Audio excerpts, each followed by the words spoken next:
gente no entiende el tiempo en el que estamos. Vamos a entrar en el medio milenio de la gran reforma protestante. Entonces, he querido hablarles acerca de si el Señor nos permite seguir viviendo para el 2018. No es que yo haya recibido una palabra, pero creo que esta palabra reforma va a tener mucho que ver con el año próximo. 2017 fue el año de las oportunidades. 2018, yo no digo que sea reforma, pero yo estoy esperando que Dios me confirme eso en el corazón, pero creo que la reforma va a tener mucho que ver en el año próximo. Entonces hay que prepararse. Quiero hablarles de un tiempo de reforma.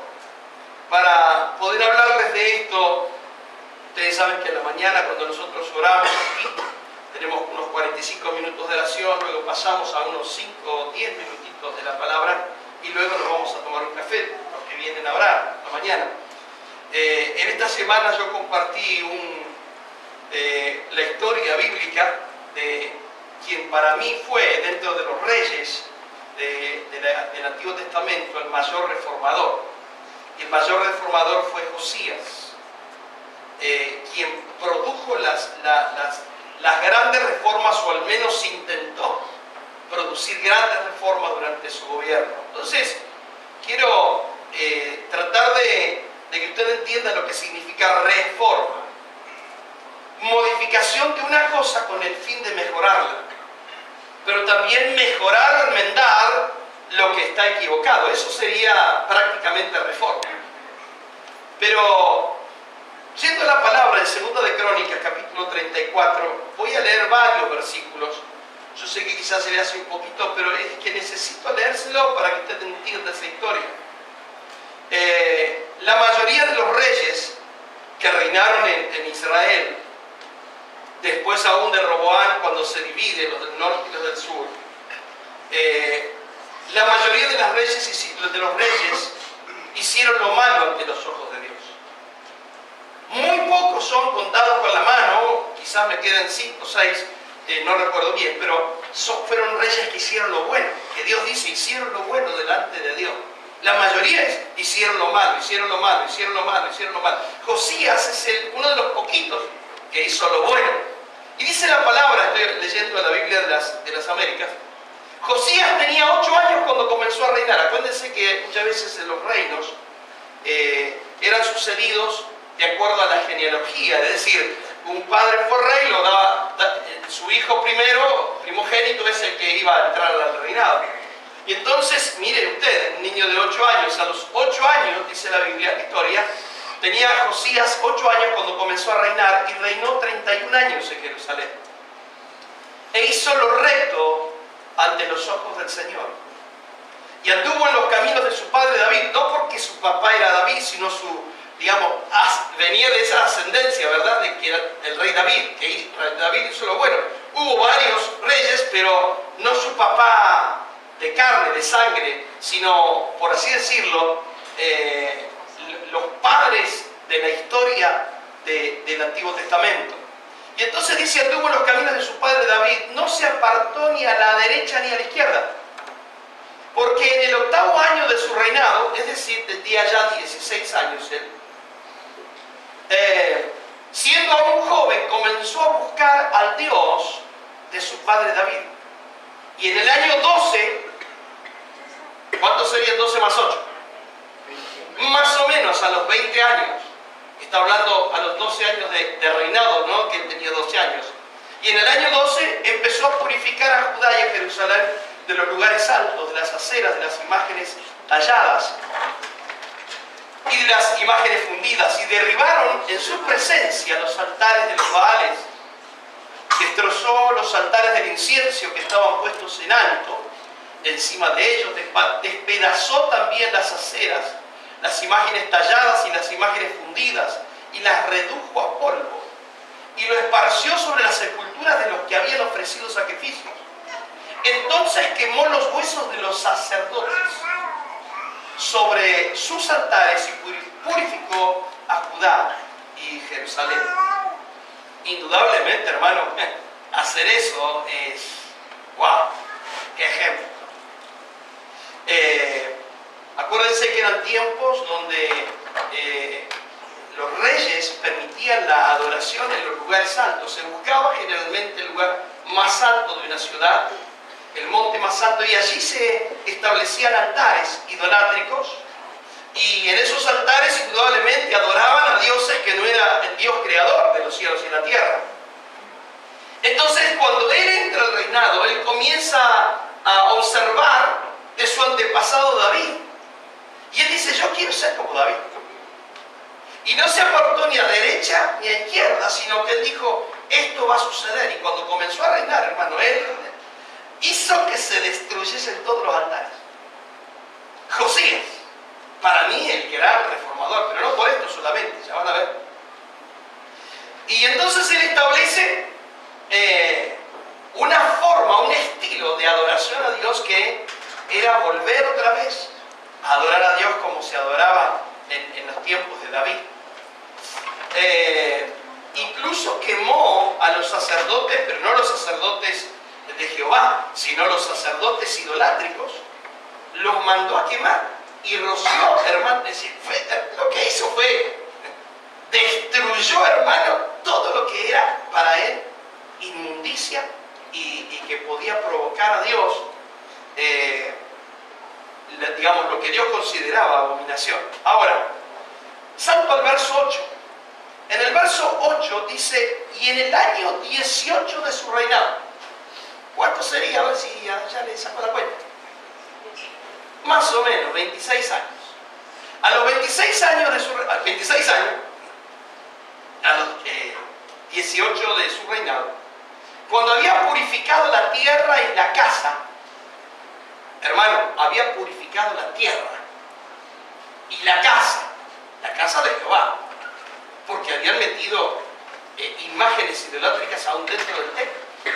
Y entonces él dice: envió a Safán, hijo de Azalía, y a Maasías, un oficial de la ciudad, y a Joa, hijo de Joacás, escriba, para que repararan la casa del Señor su Dios. Este tipo que está aquí, este nombrecito, Safán, es muy importante en la historia. Safán era un escriba. Acuérdense que los escribas eran los encargados de preservar la ley. Ellos eran los que cada 6 meses ellos tomaban los rollos de papiro y lo transcribían. Los escribas tenían que transcribir los rollos de papiro y constantemente, cuando iban a traducir, no traducían uno, sino traducían tres rollos. Es decir, que se hacían traducciones para tratar de que no se perdiera nada. Ahora, la historia nos cuenta que Moisés, cuando Dios le dice a Moisés que él haga el arca del pacto, él puso al lado del arca un rollo con lo que nosotros llamamos como la Torá, el Pentateuco, Génesis, Éxodo, Levítico, Número y Deuteronomio. Y ese rollo especial se había guardado. Pero miren por qué le estoy hablando de este escriba Safán. Porque este es un personaje que entra en historia muy importante. Y entonces dice que en el año 18, bueno, envió a Safán y dijo, para que repararan la casa del Señor. No cualquiera podía ir a reparar la casa de Dios. No cualquiera podía entrar al templo y tocar las cosas. No. Para eso estaban los escribas. Y Safán es uno de los que es enviado por el rey Josías para restaurar la casa. Había sido destruida la casa de Dios. Y entonces, salto al verso 14 para hacer corta la historia. Y mientras ellos sacaban, mire, una de las cosas que los sacerdotes, durante el tiempo anterior, de los reyes anteriores, habían guardado mucho dinero en la casa de Dios, en el templo de Dios. Habían guardado mucho dinero. Y entonces, cuando el rey Josías manda a los escribas a que vayan a recuperar la casa para ordenar, empiezan a encontrar ciertas cosas. Detrás del templo había lo que se llamaban habitaciones. Y en esas habitaciones los sacerdotes eran los que guardaban utensilios de oro, ciertas cosas que se habían ofrendado y dado para la casa de Dios. Y entonces dice allí que mientras ellos sacaban el dinero que habían traído a la casa del Señor, El sacerdote Hilcías, era un sumo sacerdote, no solo sacerdote, era el sumo sacerdote, Hilcías, que también es importante este nombre, esos dos. Encontró el libro de la ley del Señor dado por Moisés. Mire lo que encontraron en el templo. Junto con el dinero, encontraron, y ahí dice el libro. Preste atención, también esto es muy importante, este detalle. Entonces, Hilcías dijo al escriba Safán, el sumo sacerdote le dice al escriba.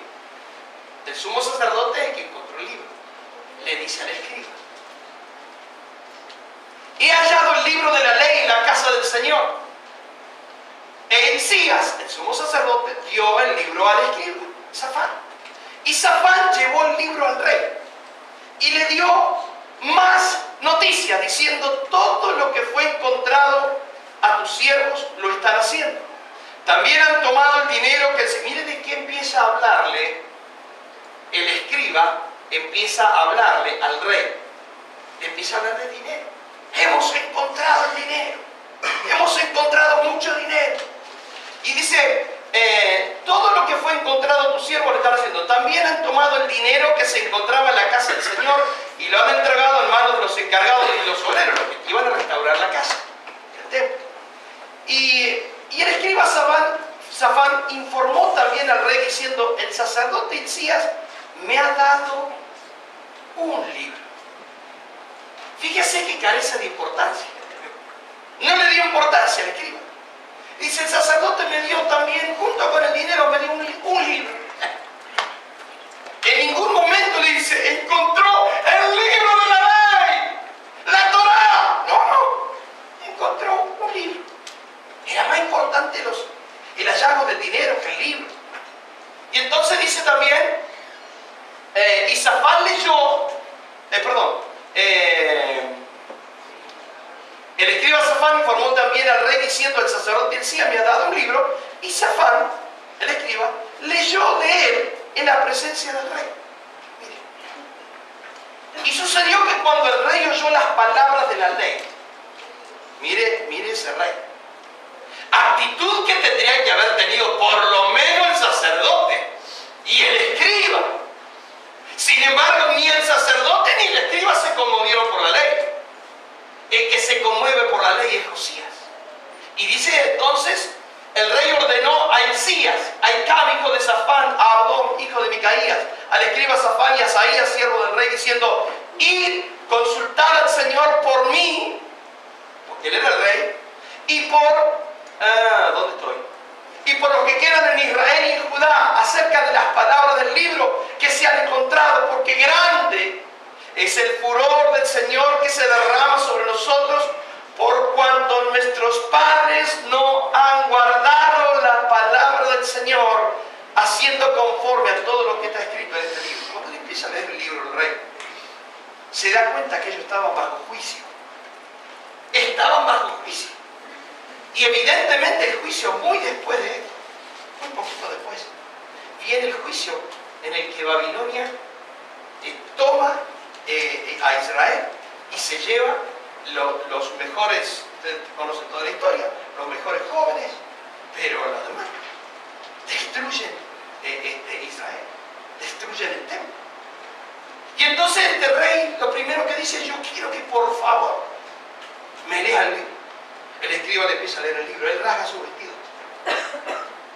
Y él dice: estamos bajo juicio. Él empieza a entender la palabra y dice: estamos bajo juicio.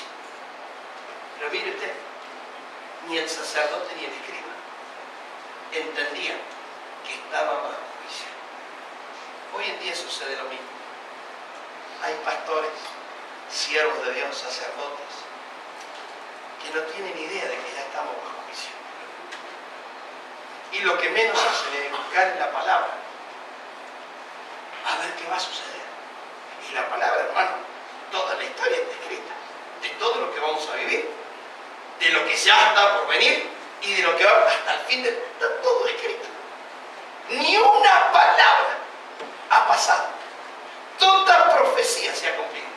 Es el único libro, la Biblia, donde se cumplen las profecías.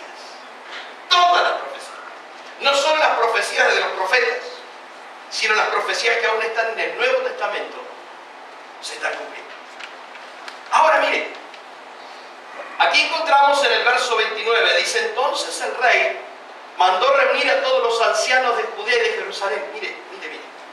Número 1, él arrasó con todos los altares idolátricos. 2, mató a los sacerdotes que adoraban a otro Dios. 3, dijo: vamos a reconstruir la casa. Cuando digo casa me refiero al templo. Vamos a reconstruir la casa de Dios. 4, vamos a comenzar a adorar a Dios. 5, ahora que tengo el libro, lo vamos a leer. Y entonces mire lo que hace.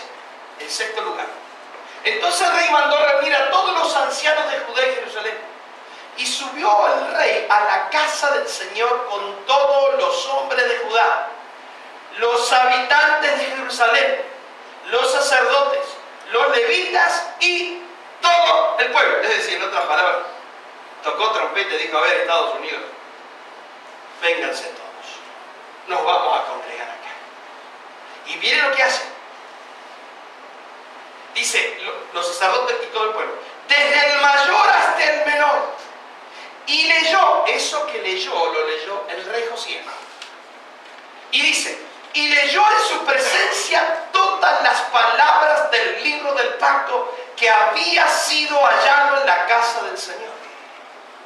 Y después el rey se puso en pie en su lugar e hizo pacto delante del Señor de andar en pos del Señor y de guardar sus mandamientos, sus testimonios, sus estatutos, con todo su corazón y con toda su alma, para cumplir las palabras del pacto escritas en este libro. Hermano, eso te habla de una conversión en su corazón. Él dijo: yo me quiero reformar. Y yo quiero que mi nación sea reformada. Pasar de adorar a otros dioses a adorar al verdadero Dios de Israel. Entonces,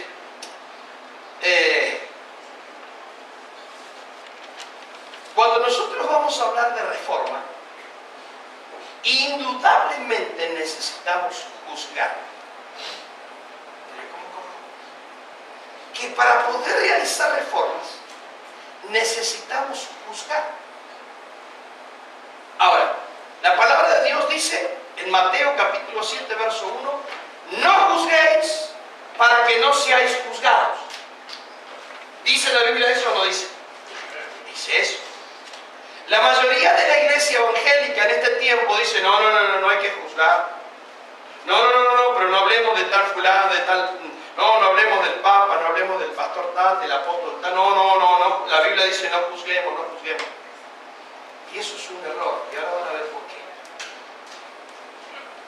En 1 Corintios capítulo 2, verso 15, dice: en cambio, el que es espiritual juzga todas las cosas. Entonces aquí se complica. Uno pudiera decir: a ver, hay una contradicción aquí.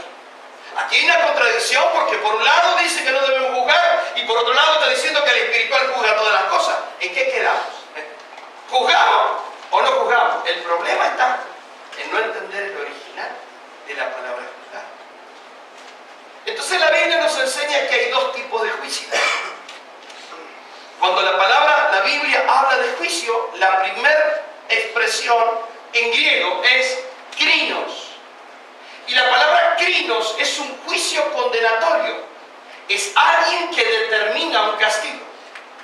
Esa palabra krinos es la que está hablando en Mateo 7:1. No juzguéis. Es decir, ustedes no tienen derecho a condenar. Ustedes no tienen derecho a juzgar condenatoriamente. Eso es lo que está diciendo la Biblia. Que no podemos juzgar condenando. Entonces cuando dice que no juzgues, significa no te atrevas a condenar. Pero eso no significa que nosotros no utilicemos esta segunda palabra, que es anacrino.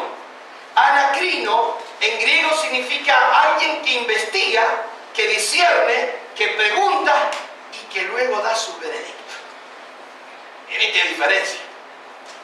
Es una gran diferencia. Por ejemplo, hace un tiempo atrás yo estaba ministrando un matrimonio. Y entonces creímos que era conveniente, y le digo a mi esposa, vamos a hacer una cosa, vamos a atenderla primero a ella, y yo después lo voy a atender a ella. Entonces le hicimos pasar a esta mujer aquí, hace ya varios años, no piensa que será de la iglesia. No levante el espíritu de sospecha. Lo sospeché desde un principio. Entonces cuando la hermana esta pasa, yo estaba ya listo para divorciarse, ella empieza a argumentar en contra de él. Hermano, pobre hombre, le dio por abajo de con todo. Es así, es esto, el otro, es un celoso, no me permite salir a ningún lado, es un avaro, es esto, es aquello, uy. Hermano, yo ya tenía ganas de salir y pegar. Por desgracia. Y entonces, después que habló sobre él, ¿y usted qué piensa? Y con todo lo que yo oí, dije, es un Satanás, es un bandido. Digo, pienso que lo voy a hacer pasar y que vamos a hablar ahora. Entonces lo hice pasar ahí. Y le digo directamente, le dije, mira, ella me está diciendo que vos usé esto, que vos le hiciste, un día levantaste la mano, que hiciste eso. Entonces él me mira a ella. Le dice, sí, pero le dijiste al pastor lo que vos haces. Entonces yo dije, preparo mis oídos, pues solita la cosa. Ahora empezó él, ¿viste? A darle a ella. ¿No le dijiste vos que vos salís con el compañero de trabajo? Ella ya estaba marrón. En ese momento se puso. ¿No le dijiste? ¿No le dijiste que cuando yo me voy a trabajar vos te vas a la casa de él? Ahí yo ya tenía ganas de, junto con él, pegarle a ella.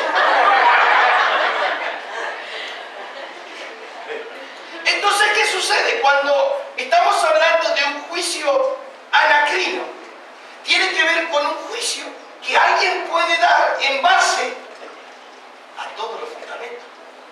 Si yo escucho una sola palabra y en base a eso dictamino un juicio, yo estoy haciendo crinos. Un juicio condenatorio sin tener criterios para el juicio. Sin haber considerado escuchar la otra parte. Porque, hermano, la mayoría de los seres humanos no queremos ver nuestros propios errores. Y la mayoría de las veces que he ministrado matrimonio, hermano, siempre es ella hablando de él. Y cuando hablo con él hablando de ella. Muy pocos son los que vienen, pastor, la verdad yo soy alcohólico. Pastor, mire, yo miro pornografía. No, eso no lo dice. Eso hay que redescubrirlo en base a los metamensajes que te dan. Pero tiene que ver con dos tipos de juicios, crinos y anacrinos, que son totalmente diferentes. Entonces, por momento la Biblia maneja el concepto de crinos, que significa un juicio condenatorio. A eso Dios o Jesús dijo, no juzguen para que no sean juzgados. Es decir, no condenes. No diga, este es un tibio porque no viene a la iglesia, porque... ¿Sabe por qué no viene? Sabía que el hermano está desesperado de trabajo y está trabajando los domingos en una visita para juntar un dinerito para poder proveer para su casa. Pero a ver, no vino el hermano. ¿Verdad? ¿Sabes? Es un tibio. Eso es Cristo. A eso Dios te dice, no juzgues. Anacrino. Esa es otra cosa. Es aquel que investiga, discierne, pregunta y entonces se emite una opinión. Mire qué diferente. Estamos de lo que estoy tratando de decirle es que para poder crear una reforma necesitamos indudablemente, juzgar. ¿Pero juzgar qué? Ahí es donde va. Bien. Los prejuicios en el juicio. Quiero hablarle de dos cositas. Prejuicios en el juicio. ¿Cuántas veces nosotros tenemos un prejuicio? Si alguien Alguien viene y me dice, pastor, tenga cuidado con fulano de tal que es ladrón. Y viene a mi casa o viene a la oficina, yo no lo dejo solo. Yo estoy mirando, viste, para todos lados, ¿eh? ¿Entendés? Pero claro, es que alguien vino y me dijo algo de él o de ella que yo me tengo que cuidar. Cuidado que se estuvo 4 meses adentro de la cárcel. Cuidate. Vos no sabés por qué estuvo. Pero el prejuicio es lo que alguien te habla antes del juicio. Y entonces el prejuicio tiene que ver con antes, juicio, actos de juzgar, es decir, juzgar antes de. Crimen. Ahora, quiero hablarles del primer ejemplo bíblico, le voy a dar 2 nada más. En 1 Corintios 4 dice, por tanto, no juzguéis antes del tiempo. Mire qué palabra, hermano. No dice no juzguen, dice que no juzguen antes del tiempo. No te anticipes a juzgar, que somos tan rápidos, hermano, para juzgar. No juzguéis antes del tiempo, sino esperar hasta que el Señor venga. Y uno dijo, pero yo me voy a morir de viejo y hasta que venga el Señor.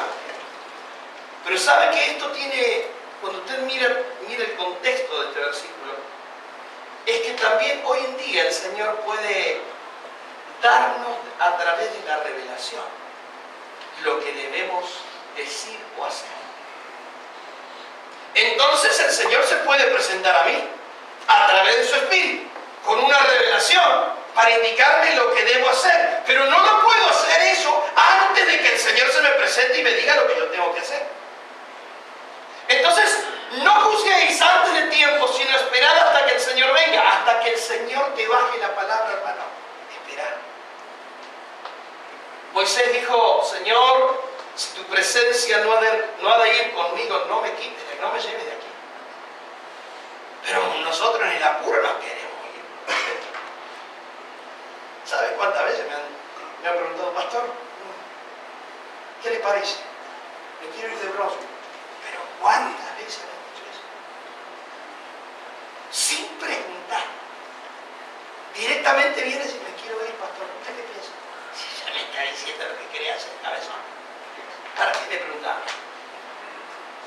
Ahí está diciendo que lo que nosotros tenemos que hacer es esperar que el Señor nos confirme.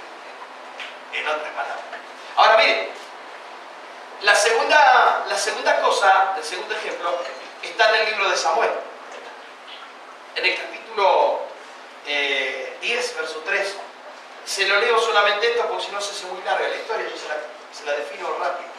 Los príncipes de los amonitas dijeron a Hanún, su señor, ¿crees tú que David está honrando a tu padre porque te ha enviado consoladores? ¿No te ha enviado David sus siervos para reconocer la ciudad, para espiarla y conquistarla? No sea así. David era, no digo amigo, pero era bastante allegado a un amonita, que era el rey. Cuando ese rey muere, el rey de los amonitas muere, David envía un grupo de gente que a lo que le llamaba consoladores, para que fueran a consolarlo al hijo. Y en ese momento el hijo era Hanún. Entonces David manda a los suyos para que realmente fueran a consolar al hijo del que era casi su amigo. Y entonces los que estaban alrededor de Hanún le dijeron, ¿crees tú que David está honrando a tu padre porque te ha enviado personas para consolarte? ¿No te ha enviado David sus siervos para reconocer la ciudad, para espiarla y conquistarla? Entonces este cabezón, que tuvo un prejuicio adquirido por lo que escuchó de los que estaban a su lado, mandó a traer a los amigos de David, a los que había enviado los embajadores de David, y les hizo rasurar media barba. Usted tiene que entender que para el judío dejarse la barba, ni siquiera cortarse las puntas, eso era parte de su cultura. Y rasurarle media barba, hermano, era algo vergonzoso. Y no solo eso, sino que le hizo cortar la vestidura, mire, hasta aquí. Es decir, que si usted lo miraba por delante se veía, y si lo miraban por atrás también. Lo recontravergonzó y lo largó. Cuando estos llegaron a verlo a David, David dijo, un momento, antes que se sigan riendo de ustedes, vengan a Jericó. Y lo llevó a Jericó, una ciudad, y cuando le querés calabar y tengan ropa, después hablamos. Pero ¿qué hizo David? Se levantó en guerra contra este tal Hanún. Y cuando miramos toda la historia, las terminó destruyendo a todos. Miren la poca sabiduría de Hanún. El tomar un criterio en base a lo que alguien te dice. Eso es lo que hizo Hanún. Preestableció un juicio ya. Si estos vienen aquí para espiar. ¿Cuántas veces nosotros somos iguales? Alguien viene y nos dice algo. Y nosotros le decimos, vamos, sí. Yo escucho. Pero eso no significa que yo crea lo que me están diciendo. Y si tengo que cerciorar, me voy a cerciorar, voy a preguntar, voy a observar para luego emitir juicio. El problema es cuando nosotros ya emitimos juicios. Crimen, juicio condenatorio, Ahora bien, ¿estoy hablando de qué tema? Muy bien. Un 10 para esta hermana. Reforma. Estamos hablando de reforma. Medio milenio de reforma, de año de reforma. Vamos a cumplir el 31 de octubre. El martes que viene no, y el otro martes.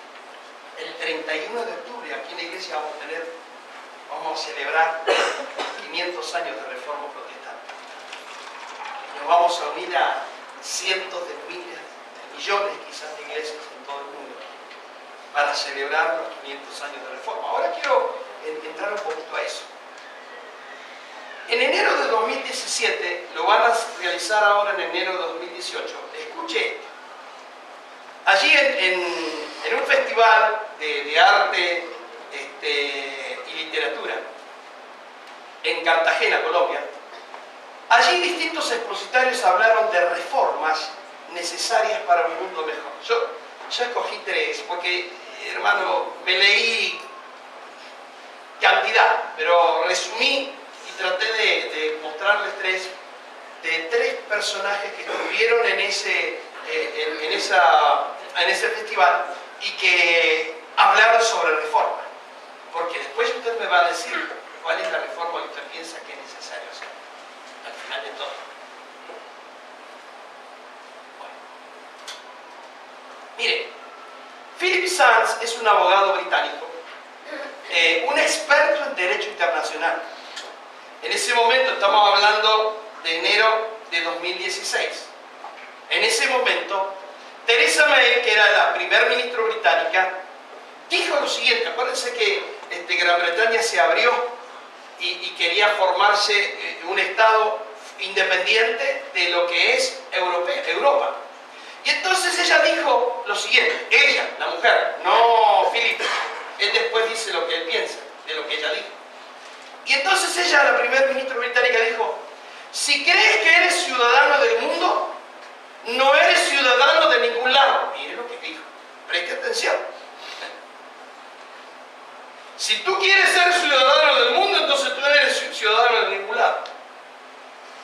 Nosotros, los cristianos, sabemos de que la Biblia dice, de Jehová es la tierra, su plenitud, el mundo y los que en él habitan, todo es de Dios. Nosotros entendemos que las fronteras fueron creadas por los hombres, por los países. Anda a decirle a Donald Trump que deje de construir el muro, porque todos somos ciudadanos del mundo. Y se te vengan de todos lados a Estados Unidos. Creo que 36.000 puertorriqueños ingresaron del 3 de octubre hasta ahora. 36.000 puertorriqueños a Florida. Y los que debe haber todavía, ¿no? Después del huracán. Imagínate si se abrieron las fronteras. Entonces ella dijo, en base a eso dijo, si vos querés ser ciudadano del mundo, entonces no sos ciudadano de ningún país. Y esto contesta Philip Sands, experto en derecho internacional, dijo, no estoy de acuerdo. Yo propongo un cambio que todos podamos sentirnos ciudadanos del mundo. Qué novelesco, ¿no? Yo no soy de Argentina, vos no sos de México, vos no sos de Estados Unidos, son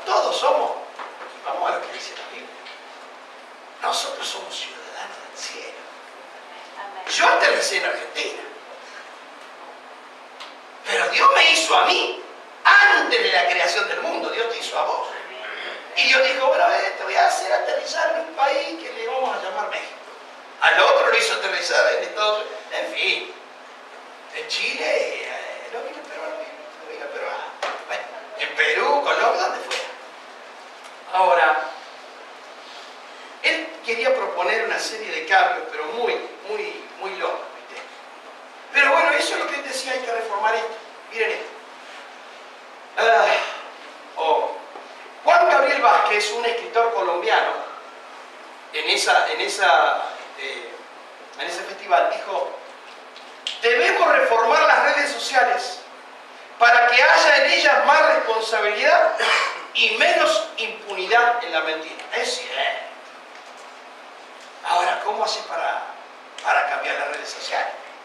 Si una viejita de 70 años en el muro se pone una foto cuando ella tenía 45, y estaba delgadita, bonita, se conservaba bien la viejita. Eso es una mentira. No tiene la edad que tiene. Ay, si tengo que hablar. Ay, Señor. Cuando hablamos de los selfies, ¿querés que te hable media hora de los selfies? Las mujeres hechas así, mira. Y que fuera linda con la boca hacia afuera. No es que se me tiran los óvulos. Mira. Aún eso es mentira. Porque vos no estás así. Todo el día. Pero vos encontrás a algún hombre haciendo así. Habrá alguno por ahí, hermano, pero vamos a ser sinceros. Hermanas queridas, no mintamos. Juan Gabriel Vázquez, escritor, eso lo dijo él, che. Eso lo dijo él. Debemos reformar. Ahora, hermano, que la mayoría miente en el Facebook. Y pudiera agregarme y decir, yo también he mentido. También. Porque a veces aparentamos algo que no es. ¿O no? Queriendo sin querer queriendo, dijo el Chapulín. Ok. Pero miren este está mortal. Ahora le voy a preguntar a los hombres a ver qué pasa.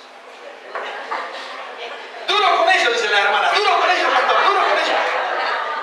Héctor Abad Faciolince, otro escritor colombiano, dice: una idea sabia, miren lo que dice, una idea sabia del Islam es el matrimonio temporal. ¿Cuánto dicen amén de los hombres? Le cortamos los 4 de este video. Entonces dice, es el matrimonio temporal. Él dice, creo que el occidente debería adoptar a este sistema de matrimonio temporal. Según el Islam, es posible casarse por 1 hora, por 8 días o por 7 meses. Y dice, también por 11 años o por toda la vida menos un día. Entonces yo dije, esta no está falseando. Y me puse a estudiar. Y ustedes saben que están los chiitas, y son los chiitas los que tratan, es decir, tienen 2 formas de casamiento. El casamiento por siempre o el casamiento temporal. Entonces ahí hacen todo un estudio diciendo qué pasa con un soltero que tiene poco ingreso económico y está fuera de su país. Entonces le quedan 3 opciones, dice. O abstenerse y mantenerse puro, no tocar ninguna mujer. Mire, de ahí saltan a contratar una prostituta, pero no una chica buena, sino tener relaciones con una prostituta, o casarte temporalmente. En el casamiento temporal lo que ellos dicen es que tú le pones un tiempo, pero si termina ese tiempo, ya no tienes obligación de mantenerla. A ver, ¿cuántos hombres de aquí piensan como los del Islam? Algunos dicen, no, estaría bueno, ¿no? Eso de que no tener que andar pensando que tiene que mantener. Y el día que se invente el aparatito para conocer los pensamientos, hermano, yo soy el primero en comprarlo. Para divertirme, ¿no? Ahora, dice, basta tomarse de la mano y declarar al unísono, los dos tienen que declarar ante el juez, nos casamos por tanto tiempo. Un día, 11 meses, o para siempre menos un día. Ese sería otro tema. Un matrimonio, esto está diciendo Abad Fasciolini, el escritor colombiano, dice, un matrimonio con fecha de caducidad como las mermeladas y otros productos. Viste que las mermeladas tienen fecha de caducidad, más que nada los yogur, la leche, todo eso, que tienen fecha. Bueno, dice, eso es lo que tenemos que cambiar. Y dice, los occidentales tenemos que tomar ese concepto de vida. Miren las reformas. Sí, es que hay cada reforma loca que presentaron en ese enero de 2016, que si yo te las leo todas, pero están ahí en Google, hermano. Ahí la pueden encontrar. Dice, HAY, Festival Colombia, Cartagena, Colombia. Y ahí aparecen todos los que hablan. Y ahora en 2018, en enero, hacen la reforma en base a lo que es el 31 de octubre, hacen otra vez, se juntan ahí en Cartagena para hablar ciertos personajes, las cosas que deben reformarse en la tierra. Ahora, esto es solamente una ilustración de cómo la gente piensa que es importante lo que hay que reformar. Miren, para ellos es importante eso. Claro, capaz que para Héctor Abad, viste, andaba mal matrimonialmente, entonces dijo, yo creo que el Islam está muy bien, tiene problema él.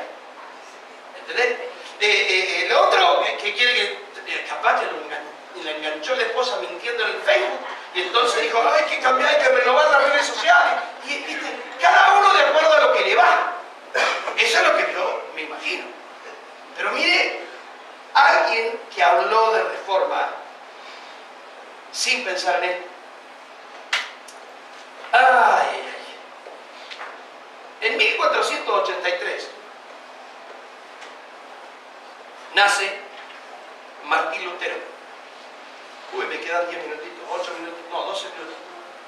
En 1483 nace Martín Lutero, quien posteriormente se graduó como teólogo y fraile católico, según el orden agustino. Hay 18 frases célebres que dijo Martín Lutero. Yo no la voy a leer toda porque no da tiempo. Pero hermano, todo está en Google, así que lo podemos buscar ahí. Yo elegí algunas que realmente a mí me hicieron pensar. Espero que suceda lo mismo con vos. Él dijo, Dios no necesita tus buenas obras, pero tu vecino sí. Pensar. Muchas veces nosotros hacemos obras, pensando que si hacemos obras, vamos a modificar el pensamiento de Dios hacia nosotros. Y nos olvidamos de que Dios es un Dios omnisciente. Que Él, antes de que nosotros fuésemos formados en el vientre de nuestra madre, Él ya sabía cómo íbamos a actuar. Entonces las obras que yo hago no es para mostrarle algo a Él, sino porque realmente Dios dice, quiero que haga buenas obras porque tu vecino lo necesita. Qué bárbaro, ¿no? Primera frase. Segunda, miren. Él dijo, he tenido muchas cosas en mis manos y las he perdido todas, pero todas las que he puesto en las manos de Dios, aún las poseo. ¡Wow! ¿Cuántas cosas hemos perdido por considerarlas nuestras? Mi cara, mi casa, mi esposa, mi dinero, ni mí. Entonces él está diciendo que todas las cosas que él quiso guardar se le fueron, pero las cosas que él se le entregó a Dios, eso todavía las tiene. Tercero, él dijo, le ruego a sus seguidores, ¿no? A sus discípulos, le dijo, le ruego que dejen mi nombre en paz. No se llamen a sí mismos luteranos, llámense Llámense cristianos. ¿Quién es Lutero? Él pregunta, ¿quién es Lutero? Si yo no he sido crucificado por nadie. Es que se volvieron fanáticos de los que estaban alrededor de Martín Lutero. Y crearon el movimiento luterano, la iglesia luterana. Eran los que seguían a muerte todo lo que Lutero había dicho. Y en realidad lo que provocó, si vamos a ver, es una división inmensa dentro de la iglesia católica. Y luego otros reformadores comenzaron en base a aquellas 95 tesis que él clavó en aquella catedral de Wittenberg. En base a esas 95 tesis salieron, hermano. No tenemos que comernos el garrón y creer que todo lo que hizo Martín Lutero estuvo bien. Claro que no. Martín Lutero seguía pensando de que se debía bautizar de niños. Y salieron los anabaptistas, que de los anabaptistas salieron los bautistas. Y ellos decían, no, Jesús bautizó de grande, tenemos que bautizar. Ahora, él tenía su concepto arraigado, porque como fue sacerdote católico, él creía que todavía podían seguir bautizando. Es decir, quizás meditó en tantas cosas, fue tan profundo en investigar tantas cosas que no investigó algo tan sencillo como eso. Es decir, como que no le dio importancia. Pero hermano, creó una fisura, una hecatombe dentro de la iglesia católica. Ahora, es interesante que esas 95 tesis él las escribe, cuando él las clava en la catedral de Wittenberg, él las escribió en latín. Y el pueblo no sabía latín. Solamente los de cierta cultura alta eran los que... Entonces él no lo escribió con el propósito de que... Pero ¿qué pasa, hermano? Una de las cosas que nosotros tenemos que entender en la historia, unas décadas antes de que Martín Lutero escribiera las 95 tesis, Gutenberg había creado la imprenta. Y en menos de 20 años la imprenta era el iPhone 8, hermano, de hoy en día. Todo el mundo corriendo tras la tecnología. La imprenta, wow. Y, hermano, ¿cómo será que a las 2 semanas de que él clava la tesis y las traducen en alemán, a las 2 semanas las 95 tesis se habían difundido por toda Alemania? Y 2 meses después, las 95 tesis estaban en toda Europa. Habían llegado a Italia, Roma, Inglaterra, Francia, toda Europa. Entonces, este acontecimiento de la imprenta fue trascendente en el momento que él escribió, porque todo el mundo quería leer, todo el mundo quería poder aprender, y estaban todos detrás del iPhone. Y entonces en esa noticia se corrió, hermano, como pólvora. Eso es importante entender. Ahora, él dijo lo siguiente, mire qué interesante, para los que venimos a orar y oramos seguido. La oración no es para cambiar los planes de Dios. Él dijo, sino para confiar y descansar en su soberana voluntad. ¿Cuántas de nuestras oraciones quieren torcerle el brazo a Dios? Ay, Señor, yo te pido que me case con este hombre. Por favor, Señor, me quiero casar con él. Bueno, aunque sea juntarme con él. Torciéndole la voluntad. Queriendo hacer a Dios algo contrario a su voluntad.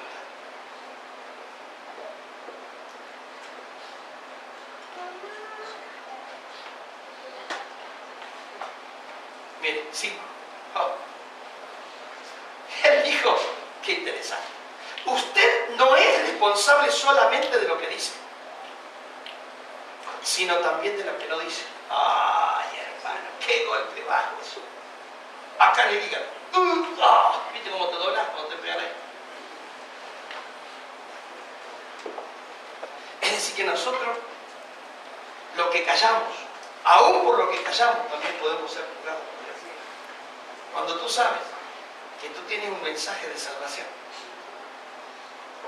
y tenés un compañero de trabajo, alguien que se acercó y te dijo, sí, yo estoy mal, mira, la verdad, estoy pasando un momento muy malo. Y vos te callaste.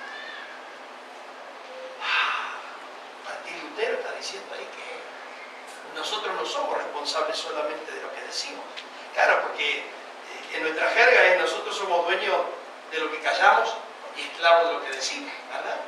Pero a veces lo que callamos, hermano, de eso también por lo que cuenta el Tribunal de Cristo. ¡Wow! En sexto lugar, este es terrible. Este sí que es un loco. Y él dijo, debo al Papa tanta obediencia como la que le debo al anticristo. Era un hueso duro de pelar Era bravo. 7. Él dice tres cosas interesantes. Yo predico como si Cristo fuese crucificado ayer, resucita hoy y fuese a volver mañana. Mire lo que él pensaba. Él murió ayer, resucitó hoy y mañana vuelve. Entonces tengo que predicar.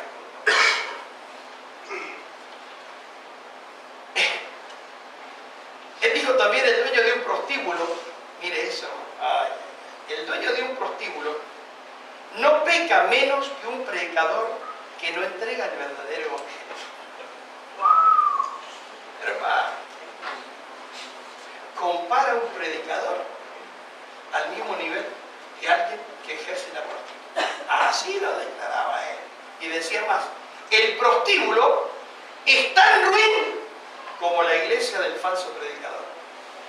¡Wow, hermano! ¡Qué pedazo de palo que tiraba! ¿No?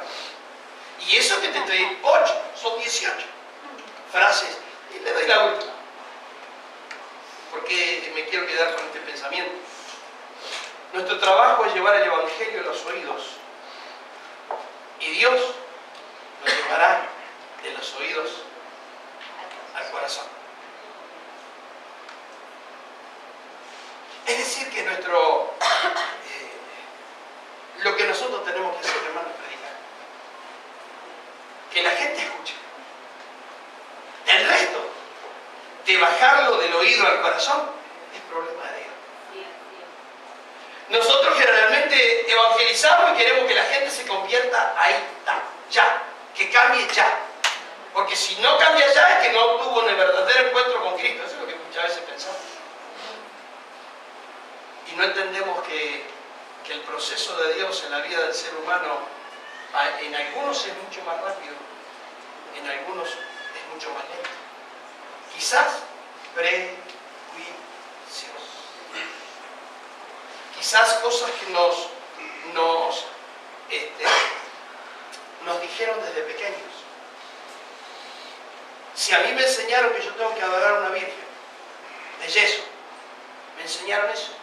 Cuando me tengo que pedir la virgencita, a mí me enseñaron cómo hago para después de años, cómo hago para cambiar.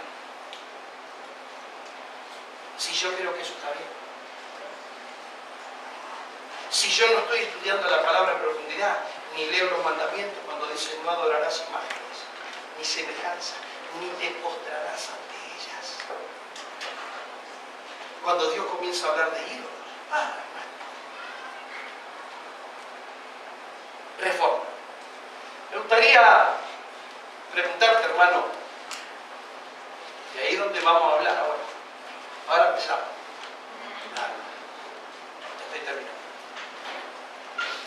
¿Qué reformas crees que son necesarias, que son importantes?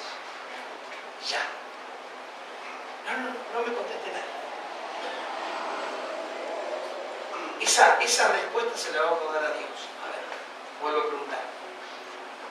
¿Qué reformas crees que son necesarias e importantes hoy?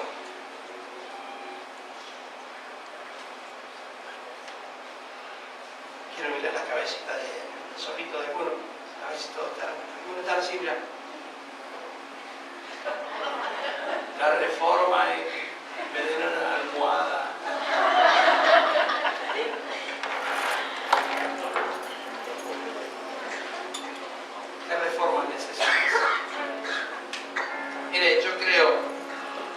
convicción de que entramos en un tiempo de reformas. Cuando nosotros miramos el libro de Isaías en el capítulo 1,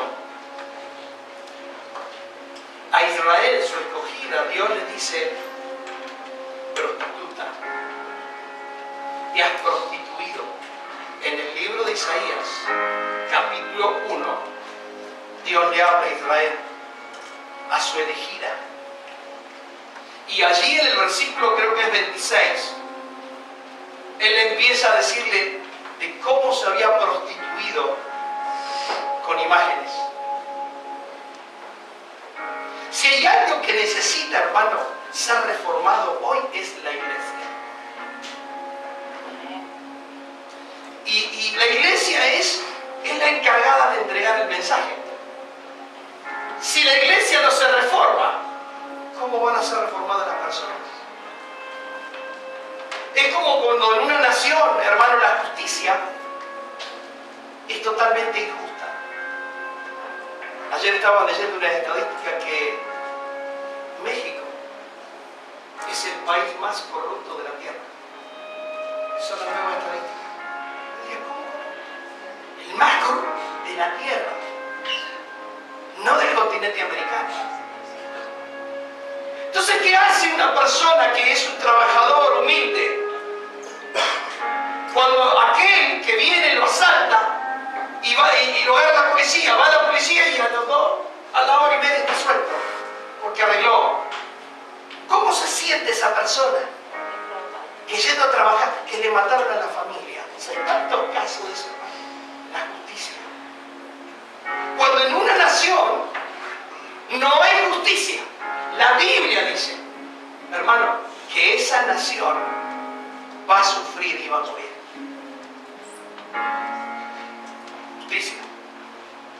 Dios está buscando hombres y mujeres justos, que no juzguen, crinos, con una actitud condenatoria, sino que puedan juzgar, ser espirituales y juzgar todas las cosas, porque disciernen, preguntan, investigan. Eso es lo que le hace falta a la iglesia hoy.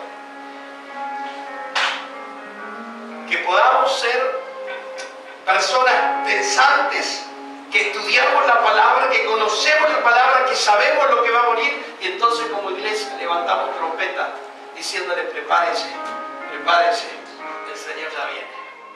Quiero invitarte a que te